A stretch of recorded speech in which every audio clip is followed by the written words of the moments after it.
Hello everyone, स्वागत है फिर से आपका हमारे इस चैनल पुस्तक ज्ञान में। दोस्तों, आज के इस वीडियो में हम लोग बात करने वाले हैं क्लास 9th के हिंदी बुक कृतिका का तीसरा चैप्टर रीढ़ की हड्डी का। आज हम लोग एक ब्रीफ हिंदी समरी देखेंगे। तो चलिए देर ना करते हुए इस एकांकी की तरफ बढ़ते हैं। यह जो एकांकी है रीढ़ की हड्डी, इसके जो रचनाकार हैं श्री जगदीश चंद्र माथुर जी हैं।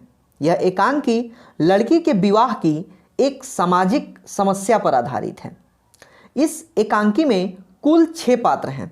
सबसे जो प्रथम है वो रामस्वरूप, उनका नौकर रतन, रामस्वरूप की पत्नी प्रेमा, उनकी बेटी उमा, पिता गोपाल प्रसाद तथा शंकर। यहाँ जो पिता गोपाल प्रसाद हैं ये वर पक्ष से हैं, यानी कि लड़के के पिता हैं, ठीक है। और जो शंकर है वो उनके लड़के हैं। ये जो पूरा एकांकी है एक मामूली से सजे कमरे में खेला गया है। उमा को देखने के लिए गोपाल प्रसाद और उनके जो लड़के थे शंकर आने वाले हैं। रामस्वरूप और उनका नौकर कमरे को पूरी तरह से वे लोग सजाने में ही लगे हुए हैं। तख्त पर दरी और चादर बिछाकर उस पर हारमोनियम रखा जाता है। नाश्ता आदि भी तैयार किया गया है। इतने में ही वहाँ जो लड़की की माँ है यानी कि प्रेमा, वो आती है और कहती है कि तुम्हारी बेटी जो है वो मुंह फुलाकर बैठी हुई है। तभी जो रामस्वरूप जी हैं यानी कि लड़की उमा के जो पिता हैं वो कहते हैं कि उसकी माँ फिर किस मर्ज की दवा है, तुम जाओ और जाके उसे मनाओ ताकि वो लड़कों के सामने आ जाए। जैसे तैसे करके वे लोग माने हुए हैं। अब अगर तुम्हारी बेवकूफ़ी से सारी मेहनत बेकार चली जाए तो मुझे दोष मत देना। ये बातें जो हैं ये रामस्वरूप अपनी बीबी या अपनी धर्मपत्नी प्रेमा से कहते हैं। तब प्रेमा कहती है कि तुमने ही उसको पढ़ा लिखा कर सिर पर चढ़ा लिया है। मैंने तो पाउडर ऑर्डर उसके सामने लेकर रख दिया है, लेकिन वो इन सब चीज़ों से नफरत करती है। रामस्वरूप तभी कहते हैं कि न जाने इसका दिमाग कैसा है। उमा जो लड़की थी वो बीए तक पढ़ी हुई है, परंतु रामस्वरूप लड़के वाले को 10वीं तक पढ़ी बताते हैं, क्योंकि लड़के वाले को कम पढ़ी लिखी लड़की चाहिए था। नाश्ते में टोस्ट में रखने के लिए मक्खन नहीं है। रामस्वरूप ने तभी अपने नौकर रतन को मक्खन लाने के लिए भेजा और कहा कि जल्दी जाओ और जाकर मक्खन लेकर आओ। बाहर जाते हुए रतन देखता है कि कोई उसके घर की तरफ बढ़ा आ रहा है। वो दौड़कर घर में आता है और अपने मालिक को बताता है कि हमारे दरवाजे पर कोई आ रहे हैं। इतनी देर में दरवाजे पर खटखटाहट की आवाज़ सुनाई देती है। दरवाज़ा खोलने पर गोपाल प्रसाद और उनका जो लड़का शंकर है वो सामने आते हैं। रामस्वरूप जी हैं उनके स्वागत करते हैं और दोनों को कमरे में बुलाते हैं।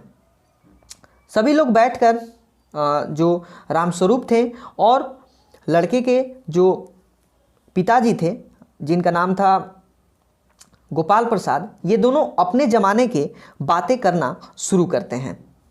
कुछ समय के बाद अपनी आवाज़ और तरीके को बदलते हुए गोपाल प्रसाद कहते हैं कि अच्छा तो साहब अब ज़रा हमें बिजनेस की भी बातें कर लेनी चाहिए। वे शादी विवाह को एक बिजनेस मानते हैं। रामस्वरूप उमा को बुलाने के लिए जाते हैं।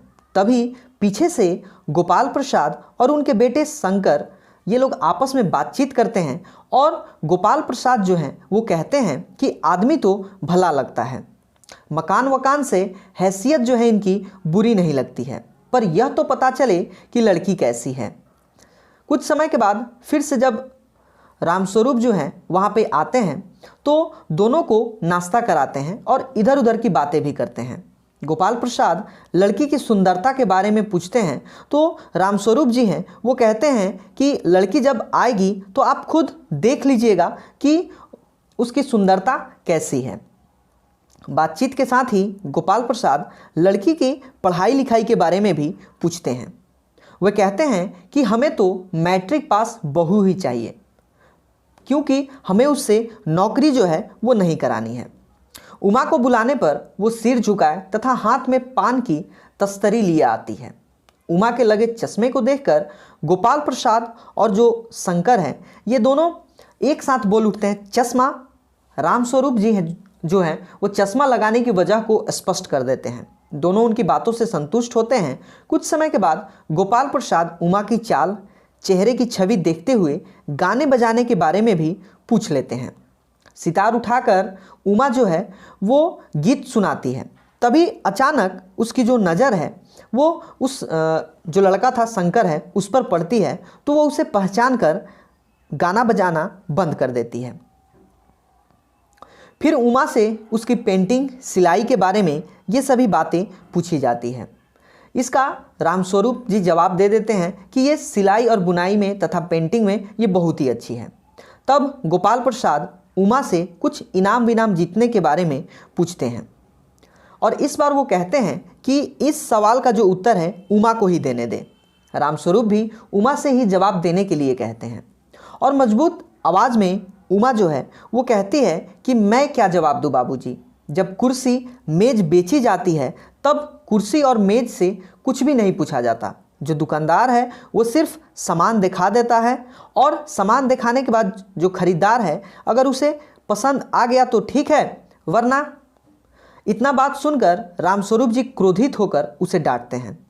तभी उमा कहती है कि मुझे बोल लेने दीजिए बाबूजी, ये जो महाशय मुझे खरीदने आए हैं जरा इनसे पूछिए कि क्या लड़कियों के दिल नहीं होते, क्या उनको चोट नहीं लगती? लड़कियां मजबूर भेड़ बकरी है क्या जिन्हें कसाई अच्छी तरह देखभाल कर ले जाए? तभी गोपाल प्रसाद ताव में आकर बोलते हैं कि रामस्वरूप बाबू, क्या आपने मुझे मेरी इज्जत उतारने के लिए यहाँ बुलाया है? इस बात को सुनकर उमा जवाब देती है कि आप इतनी देर से मेरी नाप तोल कर रहे हैं, इसमें हमारी बेइज्जती नहीं हुई? और ज़रा अपने साहबजादे से पूछिए कि पिछली फरवरी में ये लड़कियों के हॉस्टल के आसपास क्यों चक्कर काट रहे थे और ये वहाँ से कैसे भगाए गए थे? गोपाल प्रसाद ये सुनकर पूछते हैं तो क्या तुम कॉलेज में भी पढ़ी हो? तो उमा जवाब देती है कि हाँ, मैं कॉलेज में पढ़ी हूँ और मैं बीए पास हूँ। मैंने न तो कोई चोरी की है और न ही आपके पुत्र की तरह इधर उधर झांक करके पिटाने का काम किया है। गोपाल प्रसाद खड़े हो जाते हैं और रामस्वरूप को बुरा भला कहते हुए अपने बेटे के साथ दरवाजे की ओर आगे बढ़ते हैं। तभी उमा जो है वो पीछे से कहती है कि जाइए, ज़रूर जाइए और घर जाकर यह पता लगाइए कि आपके लाडले बेटे की रीढ़ की हड्डी है भी या नहीं। गोपाल प्रसाद और उनका लड़का दरवाजे से बाहर चले आते हैं और तभी वहाँ पर प्रेमा आ जाती है। उमा रोने लगती है। यह सुनकर रामस्वरूप भी खड़े हो जाते हैं। जाते हुए रतन जो है वो आता है और कहता है कि बाबूजी, मैं मक्खन ले आया। सभी उसकी तरफ देखने लगते हैं और ये जो एकांकी है वो समाप्त हो जाता है। तो दोस्तों, यह इस एकांकी का एक छोटा सा ब्रीफ एक्सप्लेनेशन था। तो इस वीडियो में बस इतना ही। मिलेंगे हम अगले वीडियो में किसी दूसरे टॉपिक के साथ। तब तक आप हमारे चैनल पर बने रहिए और हमारे वीडियो को देखते रहिए। दोस्तों, अंत तक हमारे इस वीडियो पर बने रहने के लिए आपका बहुत बहुत धन्यवाद। तो मिलते हैं अगले वीडियो में, तब तक के लिए जय हिंद।